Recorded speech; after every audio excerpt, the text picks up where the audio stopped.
Welcome back. बहुत शुक्रिया आबद भाई साहब, आप चूँकि बाहर की सियासत के साथ रहे हैं, अटैच रहे हैं, आप पहले भी रहे सुप्रीम कोर्ट बाहर के, तो ये जो मामला है ख़ासतौर पर एक पॉलिटिकल पार्टी को जो है बैन करने का फैसला कहाँ पे होगा, कौन करेगा? डिप्टी प्राइम मिनिस्टर साहब, हमारे जो हैं इसाक डार साहब, वो भी कह रहे हैं कि अभी हमने बात करनी है। पहले मैं आपको सुनाता हूँ इसाक डार साहब क्या फरमा रहे हैं।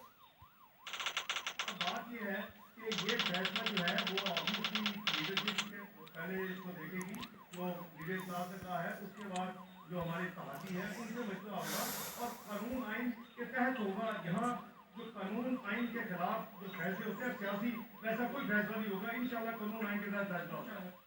लेकिन इसके साथ साथ वो जो जही साहब तलाश जही साहब ने बता दी है खबर कि ऐसी क्यों ये फैसला किया। ये किसी भी सियासी जमात के लिए मुश्किल तरीन फैसला है, मगर ये मजबूर किया गया जब इंसाफ ही ना मिले, जब 9 मई के लोग जिन्हें सजाएं मिलनी चाहिए उन्हें जमानत पर जमानत मिले, साइबर के मुजरम खुलेआम मिले, फॉरेन फंडिंग पर एक और स्टे चलता रहे, तो रियासत कमजोर नहीं होगी तो और क्या होगा। हमने आखिरी दम तक ये इंतजार किया कि ये काम ना उठाए गए, मगर जब निजामी इंसाफ पाकिस्तान को इंसाफ देने में नाकाम रहा, तो फिर मजबूरन वफाकी हुकूमत ने वो इक़दाम उठाया जो सियासी पार्टी के तौर पर हमारे लिए उठाना बहुत मुश्किल था। रेफरेंस जाएगा, उम्मीद है इंसाफ होगी। ये बता दिया, लेकिन अगली मैं रही साहब ये दोबारा ये तस्वीर जो अभी आई है हमने, मोहतरम तलाश साहब हमारे जो फैसलाबाद से वहाँ पे ये तस्वीर करते हैं अपनी पार्टी की, उनकी पीछे उन्होंने तस्वीर लगाई है मोहतरम नवाज शरीफ साहब की। वो हाथ में वो कबूतर लेके बैठे हुए, अगर दिखा दें, ये पीछे नजर आ रहा है।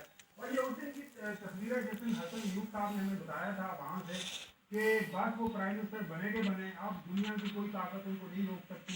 पाकिस्तान की अवाम, पाकिस्तान के इदारे, अब आप हर चीज़, एवरीथिंग इज इन लाइन, तो he is going the prime minister. अब वो लोगों ने 8 फरवरी को ज़ाहिर वोट उनके अगेंस्ट दे दिया। उसके बाद ये सारी सारी परेशानी है। फाइनली इसके ऊपर आपकी राय चाहूँगा कि इस वक्त जो है पॉलिटिकल पार्टी को अगर बैन करना है, तो ये 4 चीज साइफर केस उन्होंने बताया वो फारग हो चुका है, फॉरेन फंडिंग उसके ऊपर अभी चल रही है प्रोसीडिंग पेंडिंग है तो डॉक्टर सवाल करने से मतलब कोर्ट के अंदर है, अभी तक कार्रवाई कहाँ चल रही है, 6 साल से रुकी नहीं है जनाब। क्या वो चेंज देकर मुझे बताएं एफआईए को अच्छा तरीके से अच्छा तो कुछ खिलाफ आप यार कोर्ट से करना है ना, मैंने और आपने तो नहीं करना, काम तो अच्छा करना होगा ना, काम में करे कोई काम तो ये करे साहब। अगर एक पॉलिटिकल पार्टी को बैन होना है तो उसके लिए क्या क्या चीजें उनको साबित करनी पड़ेगी कोर्ट ऑफ लॉ के अंदर। बहुत शुक्रिया आपका। देखिए, पहली बात तो ये है कि ये जो रेफरेंस बनता है ये फेडरल गवर्नमेंट बनाती है और वो डेक्लेरेशन फाइल करेगी सुप्रीम कोर्ट में, तो प्रेसिडेंट के साइन से नहीं जाएगा। जो आप राना फजलुल्लाह साहब की एक में तरतीब सुना रही थी, फेडरल गवर्नमेंट उसको पेश करेगी वहाँ, इसमें कहीं नहीं लिखा है आइन में सदर मुमलिकत के सिग्नेचर से हो जाएगा। नंबर 1। दूसरी बात है कि आपने खुद देखा उसके अंदर एक 15 दिन के अंदर कोई डेक्लेरेशन के बाद फाइल करना होता है रेफरेंस, और सुप्रीम कोर्ट उस पर फैसला, सुप्रीम कोर्ट फैसला करेगी। और सुप्रीम कोर्ट का मतलब आर्टिकल 176 में है पूरा सुप्रीम कोर्ट की जस्टिस एंड जजेस ऑफ सुप्रीम, तो मोस्ट प्रॉब्ली ये फुल कोर्ट ही करेंगे इसको। और इसमें जो केस हमारे सामने जो एक मिसाल मिलती है वो नेट की है, नेशनल वाई पार्टी की 1976 का केस है, 1975-76 का, जिसमें उसमें पाबंदी लगी थी जमाने में और सुप्रीम कोर्ट ने उसको अपोज किया था। तो उसमें उन्होंने उनको शहादतें देनी होगी, ट्राई होता है पूरा, और इनको साबित करना होगा कि ये जो जमात है पीटीआई, ये पाकिस्तान की इंटेग्रिटी सॉवरेनिटी के खिलाफ है, इसलिए उस पर बैन लगाया जाए, और सुप्रीम कोर्ट ने इसको अपहोल्ड करना होता है। लेकिन आप देखें नेट खत्म, उस पर पैबंदी लगी, उसका असर आज तक हम देखते हैं बलूचिस्तान और फिर केपीके में क्या असर रहा उसके बैन करने का, जब आप किसी जमात को सियासी अमल से बाहर कर देते हैं। और आज भी वो मौजूद है और हुकूमत भी कर चुके हैं खैबर पख्तूनख्वा में, अभी का नाम है अवामी नेशनल पार्टी। तो ये देखिए ना, इस तरह बहुत सी जमातों पर पाबंदी लगी और दूसरे नामों के साथ आज भी ऑपरेट कर रही। कुछ ऐसी तंजीमें थी जिस पर पाबंदी लगी, आज दूसरे नामों से हमारे रजिस्टर्ड है। तो ये कोर्ट को देखना होगा। लेकिन मैं समझता हूँ कि जो अभी आपने तराज चौधरी साहब की तंजीम साजी की बात सुनाई हमें, उससे तो काफ़ी क्लियर हो गया कि किस बुखलाहट के लिए वो शिकार सामने कि इन्होंने कहा कि मुझे तो खुदाई नहीं दिलवा सके 9 मई के उसमें, क्योंकि देखिए इल्ज़ाम लगाना बड़ा आसान होता है कि वो शामिल थे 9 मई में थे, उन्होंने पाकिस्तान की साथियों पे हमला कर दिया, बाहर उन्होंने ये कर दिया, ये कर दिया। लेकिन देखिए अदालत जो होती है या कोई भी होती है वो सबूत मांगती है और सबूत सरकार को देना होता है, सरकार को प्रोसिक्यूशन करनी होती है। अगर इतनी ही इनके ऊपर इनके पास शहादतें मौजूद थी तो आज तक 9 मई के केस में एंटी टेररिज्म कोर्ट में एक सजा भी इन्होंने दिलवा नहीं सके। उसकी एक वजह और नहीं बता सकते, इल्जाम उन्होंने उस वक्त लगाया था, उनको टीवी पे आके उन्होंने पीटीआई इमरान खान की बुराई की तो वो उनके उनके ऊपर उनको चार्ज भी नहीं किया। उसके बरस वो तो मामले कोर्ट को चल रहे हैं, वो 500 लोगों की जवाब दिए